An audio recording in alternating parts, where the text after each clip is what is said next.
the very first sort of artist application I remember, we came along and said, hey, we've got this great idea, which at the time sounded completely off the wall and radical, sort of direct to device and everything. You were the one that was brave enough that I persuaded to say, come on, let us prove that this works, because we were faced with a whole load of technical experts who just said, nah, that's not going to work. It's the fun part of my job, really, is kind of working with real visionary entrepreneurs that have this grand idea to do something really market shaping, market disrupting.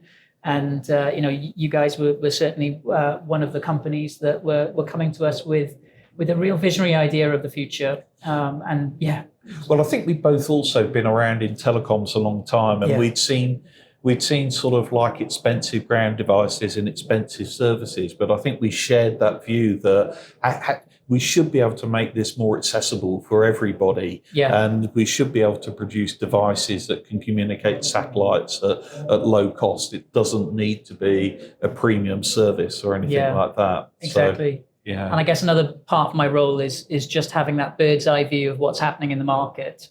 A sort of perspective that investors and venture capitalists would absolutely kill for. You get to see all of the R&D plans of all of the businesses that you work with in government, and of course you get that feeling of perhaps a little bit more clarity around what's happening in the market as a result of that.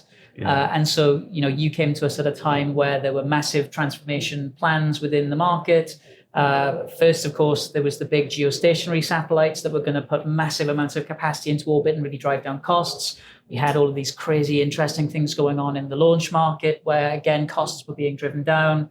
You guys come along talking about something, again, quite, disruptive economically, driving down costs and doing more exciting things with space data. And so that was really on trend at the time. There's a real pattern of shift within the space market. And I feel that you guys definitely represented a part of that around satellite IoT.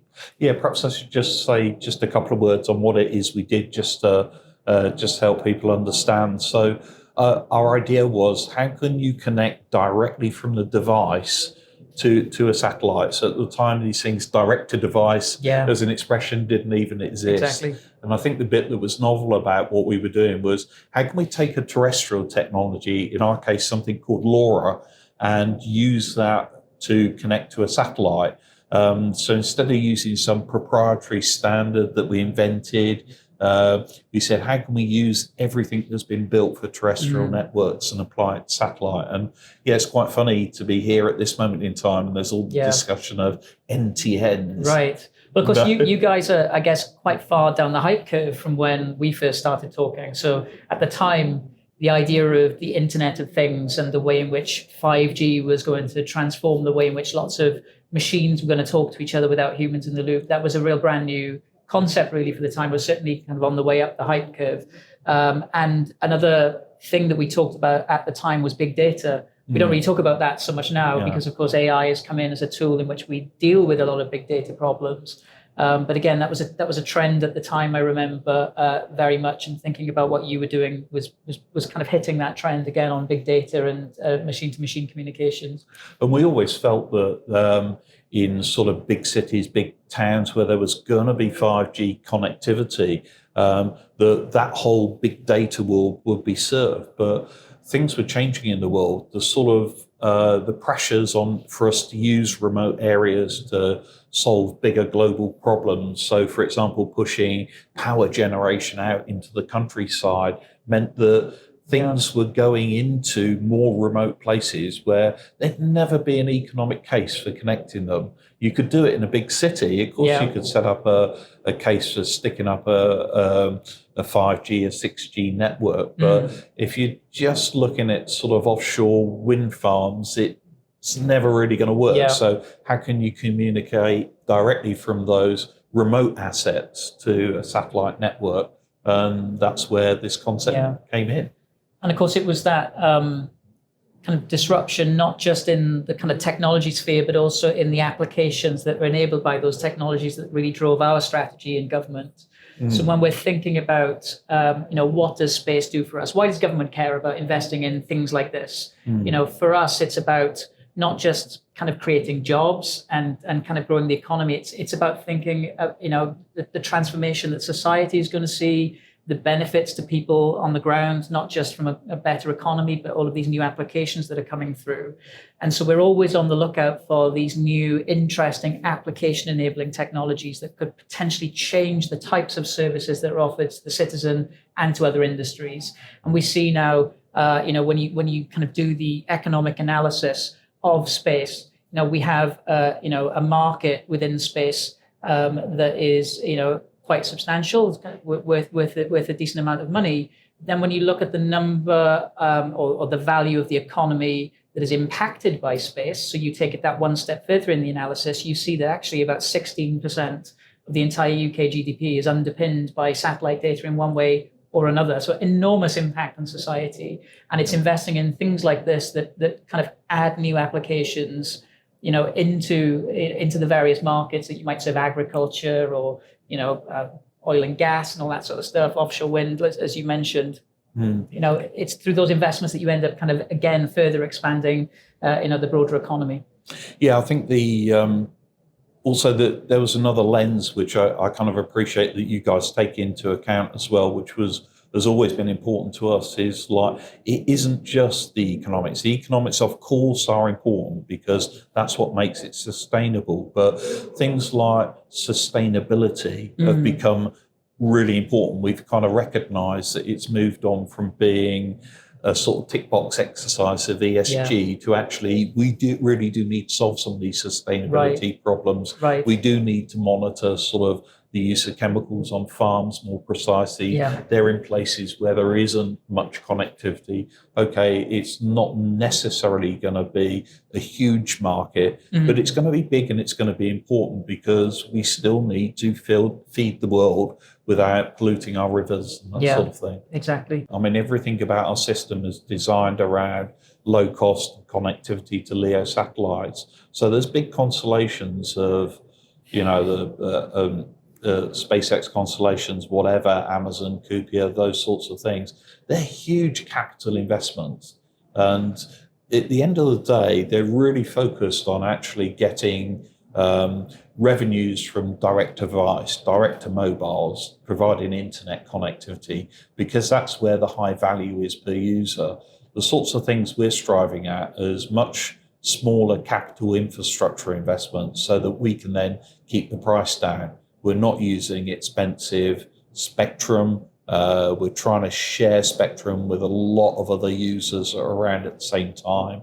And that's a kind of really key bit of our technology. Yeah, I'd agree with that. I think, when you first started on your journey, these mega constellations didn't exist. No. And actually you were competing with others within the market.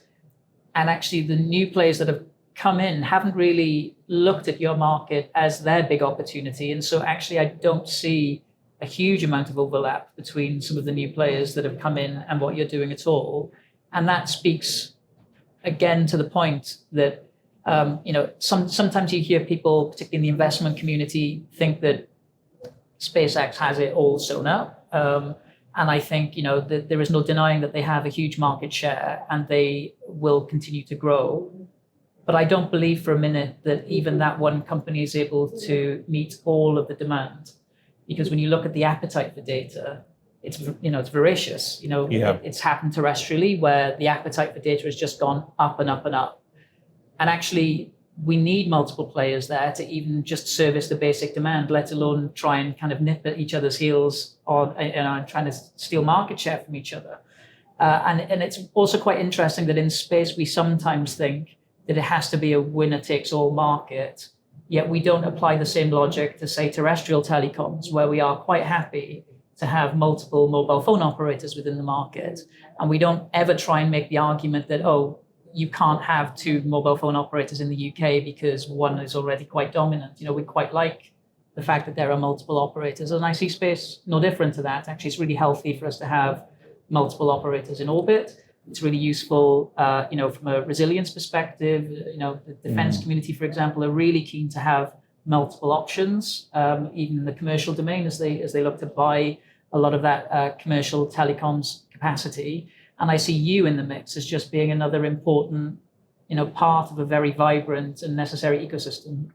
Well, I think we're actually sort of trying to take that even a step further now, because what we've announced here at Mobile World Congress is that actually we're opening up our technology so that other people can use it. So what we're hoping is all those things that we've learned over the last decade, or the big investment in making these devices work really reliably in crowded bits of the shared spectrum, we're prepared to open that up so that other people can use it, so that other satellite operators, if they want to fly our payloads, they're open to do that. We'll provide the payloads, we'll enter into an agreement with them, and that's a mechanism by which they can fly our technology on their satellites, and then we can extend the network. Yes. So this is kind of a bit of a weird thing, because in the mobile terrestrial world, you get the cell phones moving around and roaming onto different networks. But what we're talking about here is devices in the field roaming onto different networks that are moving in the sky. Yeah.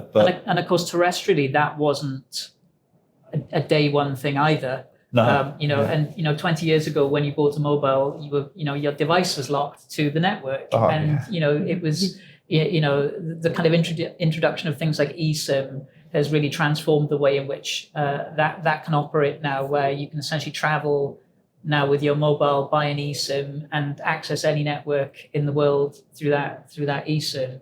I imagine that interoperability is going to be a thing that really unlocks massive amounts of value in the space domain as well, but also not just interoperability between space networks, but also interoperability between terrestrial and space. And it's that kind of convergence between space and terrestrial, I think, that we've seen as an emerging theme over the last 5 years or so, particularly around 5G and the introduction of space very much into the way in which that is regulated.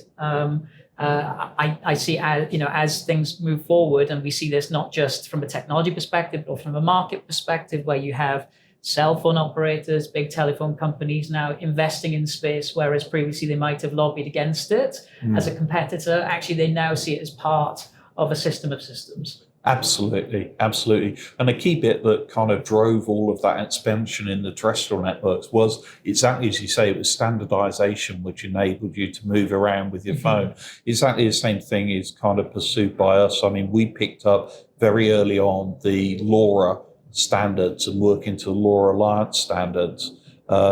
Those have been around a long time, and we're very active in trying to standardize the use of that across satellites through the LoRa Alliance. We kind of see it as absolutely critical if you're going to coexist with other players. Yeah, definitely.